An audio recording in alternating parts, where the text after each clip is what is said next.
नमस्कार, जेके चैनल देख रहे हैं आप सब और मैं हूं आपके साथ पल्लवी जम्वाल।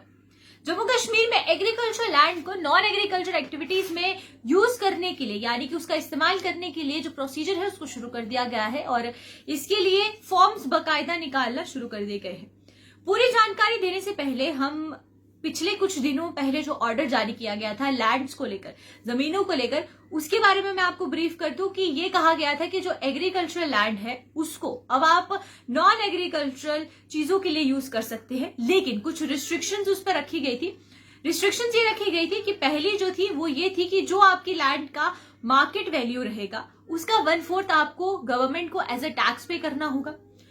दूसरी बात ये थी कि अगर आप अपनी लैंड को नॉन एग्रीकल्चरल एक्टिविटीज के लिए यूज कर रहे हैं तो उसके लिए आपको पहली जो चीज है वो ये है कि आप उस पर कोई हाउसिंग कॉलोनी नहीं बना सकते, कोई गोडाउन नहीं बना सकते हैं। तो इन तरीके की रिस्ट्रिक्शंस जो थी वो सरकार ने रखी थी। लेकिन अब इसको लेकर एक और नया जो चीज है वो निकल कर ये आई है कि अब आप रेवेन्यू डिपार्टमेंट की अगर ऑनलाइन साइट पर जाते हैं तो आपको लैंड को, अपने एग्रीकल्चर लैंड को नॉन एग्रीकल्चरल एक्टिविटीज के लिए इस्तेमाल करने के लिए एक फॉर्म वहां पर जारी किया जाएगा, जहां पर जिस फॉर्म में ये है कि जो किसान है वो अपनी जमीन को किसी एक ऐसे इंसान को सौंप रहा है जो कि उसको नॉन एग्रीकल्चर पर्पज के लिए यूज करेगा, और जो उसका लीगल हायर होगा यानी कि वो इंसान जो कि उस जमीन को रेंट पर ले रहा है या लीज पर ले रहा है, उसको उस एप्लीकेंट में, उस एप्लीकेशन में हर एक इंफॉर्मेशन लिखनी होगी कि वो उस जमीन को किस पर्पस के लिए इस्तेमाल करेगा, और स्पेसिफिकली वहां मेंशन करना होगा कि कौन सा पर्पस है और किस पर्पस के लिए वो उस जमीन को खरीद रहा है।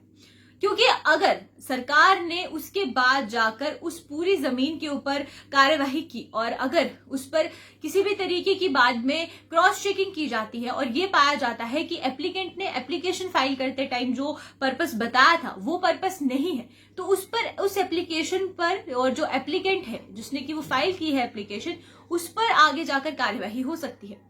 लेकिन इसमें एक और जो दो रहा है वो ये है कि आप अपने जो पर्पस है, यानी कि अगर आप सपोज करें आप बोलते हैं कि आपको जो नॉन एग्रीकल्चरल एक्टिविटी शुरू करनी है, आपको वहां पर किसी तरीके का कोई भी काम शुरू करना है और वो काम आप 2 सालों के अंदर शुरू नहीं करते हैं, तो आपको फिर जाकर डिप्यूटी कमिश्नर से जाकर जो परमिशन है वो लेनी होगी, जिसको कि आप एक्सटेंड करेंगे। और डिप्यूटी कमिश्नर चाहे तो आपकी ये जो टाइम पीरियड है 2 साल का, जो कि पहले सरकार द्वारा दिया गया था कि 2 साल के अंदर आपको अपना जो काम है या जो आपकी एक्टिविटी है उसको शुरू करना है। तो इसी के साथ अगर आप फॉर्म फिल करते हैं और उस फॉर्म में लिखते हैं कि आपका जो पर्पस है वो ये है, इस पर्पस के लिए आप उस लैंड को यूज करने वाले हैं, उसके बाद आपको डिप्यूटी कमिश्नर वो परमिशन देगा और आपको एक रिसिप्ट दी जाएगी। वो रिसिप्ट के बाद जो है आपको जो परमिशन है वो मिलेगी, जिसके बाद आप अपने लैंड को नॉन एग्रीकल्चरल एक्टिविटीज के लिए इस्तेमाल कर सकते हैं। और 2 साल का टाइम पीरियड दिया जाएगा और 2 साल के टाइम पीरियड के बाद ही आप ये कर सकते हैं कि आप उसके बाद 2 साल के अंदर अंदर अपना बिजनेस शुरू कर सकते हैं। और इसमें सबसे बड़ी बात यह है कि जब एग्रीकल्चर लैंड को नॉन एग्रीकल्चर एक्टिविटीज के लिए यूज किया जाएगा तो उसके बाद से लोगों में काफी ज्यादा इसको लेकर एक तो रोष भी था और लोगों का यह भी कहना था कि अगर ऐसा किया जाता है तो इससे आने वाले समय में जो किसान है उस पर काफी ज्यादा असर पड़ेगा। लेकिन इसीलिए सरकार ने इसको एक प्रावधान दिया है जहां पर यह कहा गया है कि अगर, तो उसी के साथ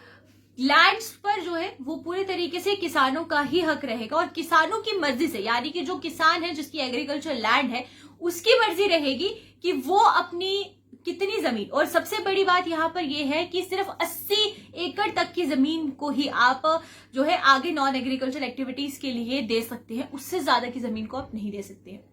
तो अभी के इस अपडेट में सिर्फ इतना ही, और क्योंकि इससे पहले भी बहुत सी र्यूमर्स आ रहे थे और बहुत सी खबरें उठ रही थी कि एग्रीकल्चर जमीन को जो है वो बेचा जा रहा है या आप उसको नॉन एग्रीकल्चर एक्टिविटीज के लिए इस्तेमाल कर सकते हैं, लेकिन उस पर सरकार ने बहुत ज्यादा रिस्ट्रिक्शंस लगाई हैं और वो रिस्ट्रिक्शंस को पूरा करने के बाद ही जाके आप वो भी जो जमीन है वो लीज पर ले सकते हैं। और लीज पर लेने के बाद आपकी जो एक्टिविटीज है यानी कि उस पर भी रिस्ट्रिक्शंस रखी गई है कि आप घर नहीं बना सकते, कोई गोडाउन नहीं बना सकते उस पर। तो इस तरीके के रिस्ट्रिक्शंस लगाने के बाद अब आगे का प्रोसीजर क्या रहेगा, क्योंकि रेवेन्यू डिपार्टमेंट के तरफ से जो फॉर्म है उसको जारी कर दिया गया है, अब किस तरीके के वहां पर कितने एप्लीकेंट्स आते हैं और क्या कुछ आगे का प्रोसीजर रहेगा उससे भी आपको अपडेट करवाएंगे। लेकिन अभी के लिए फिलहाल इतना ही। आप देखते रहिए जेके चैनल। नमस्कार।